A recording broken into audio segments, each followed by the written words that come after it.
மைக்கு போடலைங்க.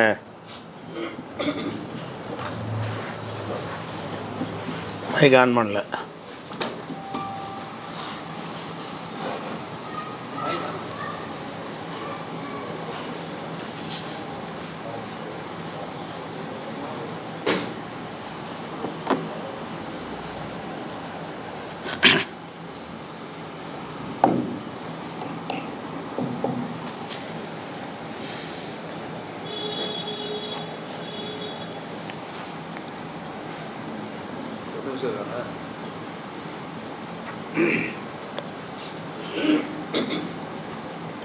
சரி. அஸ்ஸலாமு அலைக்கும் வரஹ்மத்துல்லாஹி வரகாத்துஹு. அன்பிற்குரிய சகோதர சகோதரிகளே, திருக்குர்ஆனில் இலக்கிய நயம் என்ற தலைப்பில் 6வது நாளில் ரமலானுடைய 6வது இரவில் நம்ம அமர்ந்திருக்கிறோம். திருக்குர்ஆனில் நேரடி அர்த்தத்தில் சொல்லப்படாமல் மாற்று அர்த்தத்தில் சொல்லப்பட்ட விஷயங்களை இலக்கியம் என்று நம்ம சொல்கிறோம். அப்படி பயன்படுத்தப்படுகிற விஷயங்களில் ஒரு முக்கியமான ஒரு நோக்கமும் ஒரு கூடுதல் கருத்தும் அதில் கிடைக்கும் என்பதற்காக இந்த மாதிரி இலக்கியத்தை அரபுகள் பயன்படுத்தி வர்றாங்க, உலக மொழிகள்லாம் பயன்படுத்துகிறாங்க. அந்த வகையில் குர்ஆனில் அமைந்திருக்கிற இன்னொரு இலக்கியம் என்னன்னு கேட்டால், 10வது சூறாவில் 98வது வசனத்தில் ஃபலவுலா கானத்து கரியத்துன் ஆமனத் ஃபனஃபாஹா ஈமானுஹா இல்லா கௌம யூனுஸ், யூனுஸுடைய சமுதாயத்தை தவிர வேறு ஒரு சமுதாயம் நம்பிக்கை கொண்ட சமுதாயமாக இருந்திருக்கக்கூடாதா அப்படிங்கிறது இந்த வசனத்தினுடைய அர்த்தம். அதாவது யூனுஸ் நபியுடைய சமுதாயத்தினர்கள் அல்லாஹுடைய வேதம் வரும்போது கடைசி நேரத்தில் ஈமான் கொள்கிறாங்க. யூனுஸ் நபி அவங்க அழிக்கப்படுவாங்க என்று நினைத்து ஊரை விட்டு வெளியே போயிடுறாரு. வெளியே போன உடனே பார்த்தா அழிந்திருப்பார்கள் என்று வந்து பார்க்குறாரு. ஊர் மக்கள்லாம் சந்தோஷமாக விழா கொண்டாடிக்கிட்டு இருக்கிறாங்க. அப்போ என்னென்னு கேட்டால், அந்த யூனுஸ் நபி ஊரை விட்டு போனதுக்கு பிறகு ஊர் மக்கள் எல்லாம் என்ன செய்கிறாங்க, அந்த வேதனையுடைய அறிகுறியை வானத்தில் பார்த்துட்டு நம்ம அல்லாஹ்வை ஏற்றுக்குருவோம், அல்லாஹ் நமக்கு இந்த வேதனையில் காப்பாற்றட்டும்னு சொல்லி துவா செஞ்சு வேதனையிலேருந்து காப்பாற்றப்பட்டாங்க. அந்த காப்பாற்றப்பட்ட பிறகு தான் யூனுஸ் நபி வந்து என்ன செய்கிறாரு, அவர் அழிஞ்சிருப்பாங்கன்னு தானே வர்றாரு. கோவப்பட்டு என்ன செய்கிறாரு, அல்லாட்ட கோவிச்சிக்கிட்டு போனாருலாம் வருது. அந்த சம்பவம் நமக்கு இல்லை, தேவையில்லை. இப்போ என்ன தேவைன்னு கேட்டால், அந்த ஊரை பற்றி சொல்லும்போது ஊர் நம்பிக்கை கொண்டதுங்கிறான். யூனுஸ் நபியுடைய ஊர் வந்து நம்பிக்கை கொண்டது. ஊர் நம்பிக்கை கொள்ளுமா? ஊருங்கிறது மனுஷனா? ஊர் என்பது நம்பிக்கை கொள்வது, ஈமான் கொள்வதுன்னு தான் சொல்வதாக இருந்தால் பகுத்தறிவு இருக்கணும். அது மனிதனாக இருக்கணும், இல்லாட்டி ஜின்னாக இருக்கணும். ஆடு மாடு போன்ற உயிரினங்கள் கூட நம்பிக்கை கொள்றன்னு சொல்ல முடியாது. உயிரினங்களில் வந்து பகுத்தறிவு உள்ள உயிரினங்கள் தான் என்ன செய்யும், நம்பிக்கை கொள்வது, ஈமான் கொள்வது, இந்த மாதிரி தன்மையெல்லாம் இருக்கும். ஆனால் அல்லாஹ் என்ன செய்கிறான்டா, யூனுஸ் நபி சமுதாயத்தவர்கள் ஈமான் கொண்டார்களே அதுபோல என்று சொல்வதற்கு பதிலாக யூனுஸ் நபியுடைய ஊர் ஈமான் கொண்டதை அது மாதிரி ஈமான் வேறு மற்றவங்களை ஈமான் கொள்ளக்கூடாதா? எத்தனையோ ஊர்களுக்கு அதாபு வந்துச்சுல, அவங்க கடைசி நேரத்தில் திருந்தி யாரெல்லாம் எங்களை மன்னிச்சுன்னு சொல்லியிருக்கலாமே, அநியாயத்துக்கு நாசமாக போயிட்டாங்களே நல்லா சொல்கிறான். யூனுஸ் நபி சமுதாயம் வந்து அந்த அதாபை பார்த்த உடனே, அல்லாஹ்வுடைய தண்டனை இறங்குவதை பார்த்த உடனே என்ன செய்கிறாங்கன்னா திருந்தி கொள்கிறாங்க, அல்லாஹ்ட்ட மன்னிப்பு கேட்குறாங்க. இதே மாதிரி வேறு ஒரு சமுதாயம் இருக்கக்கூடாதா, அதை சொல்வதற்கு தான் இங்கே அல்லாஹ் சொல்கிறான். ஆனால் அதுக்கு என்ன வார்த்தையை போடுறான்னு கேட்டால், ஊரார் என்று போடாமல் ஊர் என்று போடுறான். ஊரார் தான் நம்பிக்கை, ஊர் மக்கள் தான் நம்பிக்கை கொள்வார்கள். அகில கரியத்தின் ஊர் வாசிகள் அப்படின்னா அது நேரடி அர்த்தம். ஊரார் நம்பிக்கை கொள்வதுன்னா ஊர் எப்படி நம்பிக்கை கொள்ளும்? ஊர் என்பது வந்து நம்பிக்கை கொள்வதற்கு பகுத்தறிவு வேணும் இல்லையா? அப்படின்னு வரும் பொழுது இந்த மாதிரியான இதெல்லாம் ஆகு பெயர் ஏற்கனவே சொல்லியிருக்கிறோம். ஆகு பெயராக என்ன செய்வாங்கன்னு கேட்டால், ஒரு பொருளுடைய ஒரு பகுதியை எடுத்துக்கொண்டு அந்த ஊருடைய மக்கள்னாலும் ஊரை சொன்னால் ஊர் மக்கள் விளங்கிக்கிடுவாங்க. எதை வச்சு விளங்குவாங்கன்னு கேட்டால், சும்மா எல்லா இடத்துலையும் சொல்லக்கூடாது அந்த ஊருக்கு போ அப்படின்றவொன்னே அதுக்கு வேறு அர்த்தம் செய்யக்கூடாது. அந்த ஊருங்கிற அர்த்தத்துலேருந்து வேறு அர்த்தத்துக்கு போகிறதா இருந்தால் அதில் அந்த சப்ஜெக்டை சொல்லக்கூடிய ஒரு ஆதாரம் இருக்கணும். இதில் ஊருங்கிற அர்த்தம் ஏன் கொடுக்கலன்னா ஆமணத்துன்னு வருது, நம்பிக்கை கொண்டிருக்கக்கூடாதா? ஊர் நம்பிக்கை கொள்ளுமா? ஊருன்னு மட்டும் சொல்கிற இடத்துல எல்லாம் ஊர் தான் அர்த்தம் செய்யணும். அந்த ஊருங்கிற அர்த்தம் செய்யக்கூடாது என்று எப்படி நம்ம முடிவெடுப்போம்னு கேட்டால், அந்த பக்கம் முடிவெட நேரடி அர்த்தம் செய்யக்கூடாது, நல்ல ஒரு ஆதாரம் இருக்கணும். நேரடி அர்த்தம் செய்யக்கூடாது, நல்ல ஒரு ஆதாரம் இருக்கணும். இதில் ஆதாரம் இருக்குது. என்ன ஆதாரம்? அது உங்கள் இந்த ஊருக்கு நீங்கள் நுழையுங்கள்னு ஒரு வசனம் குரானில் இருக்குது. அது ஊர் தான் அர்த்தம். இந்த ஊருக்கு நீங்கள் போங்கள் அப்படின்னு நல்லா சொல்கிறான்ட்டு கேட்டால், ஊருக்கு போங்கன்னா ஊர் தான் அர்த்தமே தவிர ஊர் மக்கள்னு அர்த்தம் கிடையாது. இங்கே என்ன வருதுன்னு கேட்டால், அந்த ஊர் ஈமான் கொண்டதுன்னு வருது. இந்த ஈமான் கொண்டதுங்கிற வார்த்தை தான் அந்த ஊர் என்ற அர்த்தம் நேரடி அர்த்தம் இல்லைன்னு காட்டுது. நேரடி அர்த்தம் தான் எல்லா சொல்லுக்கும் செய்யணும். நேரடி அர்த்தம் எல்லா இடத்துல நீங்கள் மாற்று அர்த்தம் கொடுத்துடவே கூடாது. ஃபஸ்ட்டு இடம் வந்து நேரடி அர்த்தத்துக்கு தான். நேரடி அர்த்தம் கொடுப்பதற்கு தடை இருக்குமானால், தடைனா எப்படி? அதிலேயே இருக்கும், அந்த வசனத்திலே அது இருக்கும். அந்த தடை இருக்குமானால் நம்ம என்ன செய்வோம்? இது வந்து ஊரை குறிக்கலை. ஊருன்னா அந்த நிலப்பரப்பு, அந்த பகுதி இருக்குல்ல, பில்டிங்கு, கட்டடம், செடி கொடிகள், தோட்டம், துறவுகள், அதை குறிக்கலை, வாழுகிற மக்களைத்தான் குறிக்கிறது. அப்போ மக்களை குறிக்கிறது எதனால் நம்ம அர்த்தம் செய்கிறோம் என்று கேட்டால், ஆமனத்து, அந்த ஊர் வந்து நம்பிக்கை கொண்டது போல மற்ற ஊரும் நம்பிக்கை கொள்ளக்கூடாதான்னு வரும் பொழுது இந்த ஊர் என்ற வார்த்தை ஊரார் என்கிற அர்த்தத்தில் பயன்படுத்தப்பட்டிருக்கிறது. இது வந்து நான் உலக மக்கள்கிட்ட பூரா உள்ள ஒரு இலக்கியம் தான். ஊரே சிரிக்கும்லாம் சொல்லுவாங்கள்ல, உன்னை பார்த்து ஊரே சிரிக்குதுடான்னு சொல்லுவாங்க. ஊரா சிரிக்கும், ஊர் மக்கள் சிரிக்கிறது தான் ஊரே சிரிக்குன்னு நம்ம சொல்லுவோம். இது வந்து எல்லா மொழிகள்லையும் எல்லா மக்கள்கிட்டையும் பரவலாக இருக்கக்கூடிய ஒரு இலக்கியம் தான். இது புலவர்கள் மட்டும் பயன்படுத்துகிற இலக்கியம் அல்ல, சாதாரண மக்கள் கூட என்ன செய்வாங்க, இதை பயன்படுத்தக்கூடிய இலக்கியம். நேரடி அர்த்தத்தை தாண்டிட்டா இலக்கியம் தானே. நேரடி அர்த்தத்தை நம்ம கொடுக்கலன்னு சொன்னாலே அது இலக்கியம் ஆயிரும். அப்படி ஒன்று ஆயிடுது. அதே மாதிரி வந்து 12வது அத்தியாயத்தில் 82வது வசனத்தில் யூசுப் நபியுடைய வரலாறு அது. அப்போ யூசுப் நபியுடைய வரலாறு என்ன வரலாறுன்னு கேட்டால், அவங்களுடைய ஊர்களில் பஞ்சம் ஏற்பட்டு போயிடும். யூசுப் நபி, அந்த யாக்கூப் நபி இருக்காங்கல்ல, அவங்க தந்தை இருக்கிற ஊரில் சரியான உணவு பஞ்சம் ஏற்பட்டுரும். அப்போ உணவு திறமைப்படும் போது யூசுப் நபி அங்கே ஆட்சியில் இருக்கார், அவங்க கணத்தில் போட்டாங்க, அவர் இங்கே மந்திரியாக இருக்கிறார். அப்படி இருக்கிற நேரத்தில் அவர் நிறைய திட்டமிட்டு விவசாயம் பண்ணி நிறைய தானியங்களை உற்பத்தி பண்ணி மக்களுக்கெல்லாம் கொடுத்துக்கிட்டு இருக்காருன்னு கேள்விப்படுறாங்க. கேள்விப்பட்ட உடனே இவர் என்ன செய்கிறாருன்னா, யாக்கூப் நபி அந்த 11 பிள்ளைகளையும் நீங்களும் போய் வாங்கிட்டு வாங்கன்னு அனுப்பி விட்றாரு. அவங்களாம் வந்து என்ன செய்கிறாங்கன்னா, அந்த உணவுகள்லாம் வாங்கி எடுத்துகிட்டு போகிறாங்க. அப்போ எடுத்துகிட்டு போக வரும் பொழுது யூசுப் நபி என்ன செய்வார்னா, அவனை கண்டுபிடிச்சிருவார். அவங்களுக்கு தெரியலை, அவர் ராஜாவாக இருக்கிறதுனால அவங்களுக்கு விளங்க முடியலை. அவர் இந்த ஜோடி அந்தனர் வந்தவனை பார்த்தா என்ன செய்ய, வெளியூருக்காரங்க எந்த ஊருன்னு கேட்டால் தெரிஞ்சிடும்ல, இவங்கெல்லாம் நம்ம அண்ணமாருவோ, இவங்க தான் நம்மளை கிணத்துல போட்ட ஆளுக்கு அப்படின்னு விளங்கிடும். விளங்கிட்டு என்ன செய்யறதுன்னா, அதை மறைச்சி வச்சுக்கிறார், வெளியே காட்ட மாட்டார். காட்டாமல் என்ன செய்வார்னு கேட்டால், நீங்கள் வந்து அடுத்த முறை ஒரே ஒரு தம்பியை கூட்டிகிட்டு வராமன்ட்டாங்க. யூசுப் நபிக்கு வந்து அவங்க தகப்பனார் பல தாரம் இருக்கிறாங்க. யூசுப் நபியும் ஒரு தம்பியும் ஒரு தாய்க்கு பிறந்தவங்க, இவங்கெல்லாம் வேறு தாய்க்கு பிறந்த ஆளுங்க. அந்த பிள்ளைய ரொம்ப பிரியமாக வச்சுருப்பார் யாக்கூப் நபி. அவர் இவங்களோட அனுப்ப மாட்டார். யூசுப் ஏதோ செஞ்ச மாதிரி இவரையும் செஞ்சிருவீங்க அப்படின்னு சொல்லி அவர் தரமாட்டேன்ருவார். அப்போ என்ன செய்வார், யூசுப் நபி வந்து மனசில் வச்சுக்கிட்டு, நீங்கள் வந்து அவரையும் நீங்கள் அழைச்சிட்டு வந்தீங்கன்னா, குடும்பத்தில் உங்கள் தம்பியும் அழைச்சிட்டு வந்தீங்கன்னா நான் வந்து நிறைய தருவேன் அப்படிங்கிற மாதிரி சொல்லி அனுப்புவார். அதை ஆசைப்பட்டு என்ன செய்வாங்கன்னா, அவரையும் கூட்டிகிட்டு வருவாங்க. வந்தவுடனே என்ன செய்வாங்கன்னா, யூசுப் நபி வந்து இவரை வந்து அங்கே அனுப்பக்கூடாது, அங்கே போய் கஷ்டப்படுவார், நம்மளோட வச்சுக்கிட்டா நல்ல சந்தோஷமாக வாழ்வார் அப்படின்னு சொல்லிட்டு அவர் மேலே ஒரு திருட்டு பட்டம் சுமத்தி அவரை பிடிச்சி வச்சுக்கிடுவார். அதாவது எல்லாருக்கும் உணவை கொடுத்துட்டு திரும்பி போகும் பொழுது அளவு பாத்திரத்தை தூக்கி அவங்க அந்த பையனுடைய சுமையில் வச்சுருவாங்க. வச்சுட்டு என்ன செய்வாங்கன்னா, அடே திருட்டு பயிரோட யாரா எடுத்தீங்கன்னு சத்தம் போடுவாங்க. நாங்கள் இல்லைம்பாங்க. அப்போ சோதித்து பார்த்தா யூசுஃபுடைய தம்பிகிட்ட இருக்கும், சொல்லிட்டு தான் வைப்பார். இல்லாட்டி இதுக்கு குற்றமாக போயிடும். ஒரு ஆள் மீது அவதூறு சொல்வது, அவர்கிட்ட சொல்லி இந்த மாதிரி நான் செய்ய போகிறேன், இந்த மாதிரி சொல்லி நான் உன்னை பிடிச்சி நான் வச்சுக்கிற போகிறேன் அப்படின்னு சொல்லி செஞ்சதுனால இது யாருக்கும் செஞ்ச அநீதியாக வராது. அப்போ என்ன செய்வார்னு கேட்டால், அவர் அந்த பொருளை கைப்பற்றுறவுடனே இப்போ என்ன செய்யணுங்கிறீங்க, உங்கள் நாட்டில் என்ன சட்டம் அப்படின்னோடனே, ஒருத்தர் திருடிட்டாருன்னா அவரை பிடிச்சி வச்சுக்கிடுவோம், அதான் சட்டம்னு சொல்லுவாங்க. அப்படின்னா நான் இவரை பிடிச்சி வச்சுக்கிறேன்ட்டு அவரை தம்பியை கூட வச்சுக்கிடுவார். அப்படி வச்சுட்டு திரும்பி வருவாங்க. திரும்பி வந்து யாக்கூப் நபிட்ட வந்து எங்கப்பா தம்பின்ற உடனே அவர் திருடி, நான் அந்த மகன் திருடி விட்டான், பிடிச்சி வச்சுவிட்டாங்க அப்படின்ட்டு அவங்க சொல்லுவாங்க. அப்போ யாக்கூப் நபி நம்ப மாட்டார். நீங்கள் வந்து பொய் சொல்கிறீங்க, யூசுஃபை செஞ்ச மாதிரி இந்த பையனையும் கொண்டு என்ன பண்ணிவிட்டீங்க அப்படின்னு அவர் சொல்லுவார். அப்போ தான் அவங்க அந்த 11 சகோதரர்களும் யூசுஃப் நபிகிட்ட சொல்லக்கூடிய வசனம் தான் இது.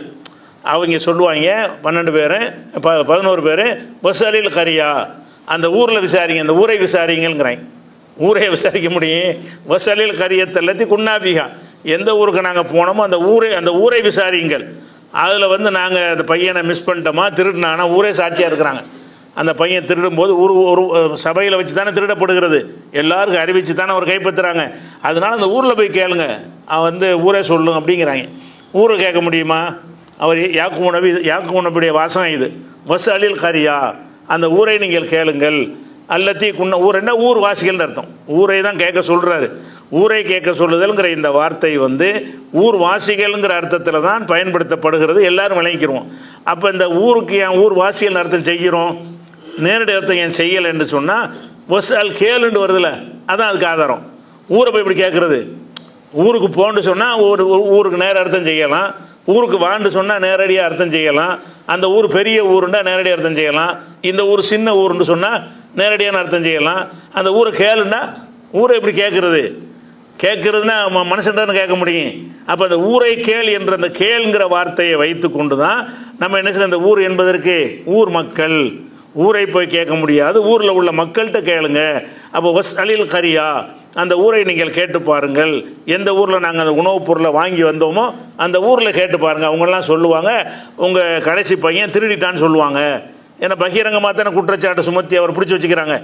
அளவு பாத்திரத்தை, மன்னருடைய அளவு பாத்திரம் களவாண்டார்னு சொல்லி குற்றம் சுமத்தி தான் அவர் பிடிச்சி வச்சுக்கிட்டாங்க. எல்லாருக்கும் அறிவிச்சிருக்காங்கல்ல, யாரை கேட்டாலும் நம்ம ஒரு பையன் திருடிட்டான், 11 பேர் வந்தாங்கல்ல, ஒரு பையன் திருடிட்டான்னு சொல்லுவாங்கல்ல. இதை போட்டு நீங்கள் கேளுங்கிறார் அவர். யார்? அந்த சகோதரர்கள் யாக்கூப் நபிட்ட. அப்போ இந்த வாசகம் 1282 என்ன வருதுன்னா, ஒசாலில் கரியத்தல்லத்தி குன்னாஃபிகா, நாங்கள் எந்த ஊரிலிருந்து சென்று வந்தோமோ அந்த ஊரிடத்திலே கேளுங்கள். உள்ளல்லத்தி அக்பல்னா ஃபிஹா, நாங்கள் சந்தித்த எங்களோடு உணவு வாங்க வந்த வணிக கூட்டத்தில் நீங்கள் கேட்டு பாருங்கள். எல்லாருமே ஒன்னால சாதிக்கும், நாங்கள் உள்ளது தான் சொல்கிறோம் அப்படின்னு சொல்லுவாங்க. அப்போ இந்த இடத்துல என்ன செய்ய, ஊருங்கிற வார்த்தை வந்து ஊரார் அப்படிங்கிற அர்த்தத்தில் பயன்படுத்தப்படுகிறது. இந்த மாதிரி ஒரு பொருளை வந்து அதனோட சம்பந்தமுள்ள இன்னொன்றுக்கு பயன்படுத்துறது என்பது எல்லா மொழியிலையும் உள்ளது தான், அது மாதிரி உள்ளது. அதே மாதிரி வந்து 112 வசனத்தை எடுத்துக்கிட்டீங்கன்னா அதுலேயும் ஊருங்கிறது ஏராளமான இடத்துல வருது, அதெல்லாம் ஊருன்னு தான் அர்த்தம். நேரடி அர்த்தம் இல்லாத மட்டும் உங்களுக்கு நான் எடுத்து காட்டுறேன். ஊருங்கிறது எங்கெல்லாம் வருதோ ஊர்னு தான் அர்த்தமாகும். அது நமக்கு தேவையும் இல்லை. நேரடி அர்த்தத்துக்கு வந்து இந்த தலைப்பு கிடையாது, அது இலக்கியம் ஒன்றும் கிடையாது. நேரடி அர்த்தம் இல்லாமல் வேறு அர்த்தம் கொடுக்குற வசனங்களை மட்டும்தான் உங்களுக்கு எடுத்து காட்டப்படும். அது குறைவு தான். இது நேரடி அர்த்தம் தான் ஜாஸ்தியாக இருக்கும், அது நமக்கு தேவையில்லாதனால இதை மட்டும் எடுத்துக்கொள்கிறோம். அதே மாதிரி வந்து இன்னொரு உதாரணம் என்னென்னு கேட்டால் 112 வசனம். அதில் எல்லாம் என்ன சொல்கிறான்னு கேட்டால், லரபல்லாஹு மசலன், அல்லாஹ் வந்து உங்களுக்கு உதாரணமாக எடுத்து காட்டுகிறான். கரியத்தன், ஒரு ஊரை உதாரணமாக எடுத்து காட்டுகிறான். அந்த ஊர் எப்படிப்பட்ட ஊர்னு கேட்டால், காணத்து ஆமீனத்தன் முத்துமையின்னத்தன், அது ஒரு நிம்மதி அடைந்த ஊராக இருந்தது. ஊரை நிம்மதியாக இருக்கு, ஊருக்கு எது நிம்மதி என்ன, ஊருக்கு எது குழப்பம் என்ன, ஊருக்கு என்ன சஞ்சலம் என்ன, ஊருங்கிறதுக்கு இதெல்லாம் இருக்கவா செய்யும், நிம்மதி சந்தோஷம். அந்த ஊர் சந்தோஷமாக இருந்துச்சுன்னா ஊருக்கு என்ன சந்தோஷம் இருக்கும், ஊர்னா மண்ணு தானே, அந்த நிலப்பரப்பு தானே, அதில் என்ன சந்தோஷம்லாம் இருக்கு. இதில் நிம்மதியான ஊர் இருந்ததுக்கு நல்ல ஒரு ஊர் இருந்தது. அந்த ஊரை நான் உதாரணம் காட்டுகிறேன். அந்த ஊர் வந்து காணத் ஆமினத்தன் முத்துமையின்னத்தன், ரொம்ப வந்து பாதுகாப்பானதாகவும் ரொம்ப அமைதியான ஊராகவும் இருந்தது அப்படின்னு சொல்லிட்டு அப்புறம் நல்லா சொல்கிறான். இப்போ கஃபரத்து பி அன்வமில்லா, அவ்வளோ செழிப்பாக இருந்த அந்த ஊர் வந்து அல்லாஹ்வுடைய அருட்கொடைகளுக்கு நன்றி மறந்தது. ஊரை நன்றி மறக்கும், ஊர் எப்படி நன்றி மறக்கும், ஊரில் உள்ள மக்கள்னு அர்த்தம். அந்த ஊர் நிம்மதியாக இருந்தது என்று சொன்னால் ஊரில் உள்ள மக்கள் நிம்மதியாக இருந்தாங்க. ஏன்னு கேட்டால் நல்ல உரிய நேரத்தில் விவசாயம் நடக்கும், பயிர்கள் முளைக்கும், கஷ்டம் இல்லாமல் உணவு வரும், கனிகள்லாம் கிடைக்கும். அப்போ நிம்மதியாக வாழ்ந்துக்கிட்டு இருந்தாங்க. அப்படி நிம்மதியான வாழ்க்கை எல்லாம் கொடுத்துருக்கும் போது அதுக்கு நன்றி கட்டத்தனமாக நடந்துட்டாங்க. இப்போ கஃபரத்து பி அன்வமில்லா, அல்லாஹ்வுடைய அருட்கொடைகளை நன்றி மறந்தார்கள். நன்றி மறந்தது, அந்த ஊர் நன்றி மறந்ததுங்கிறான்.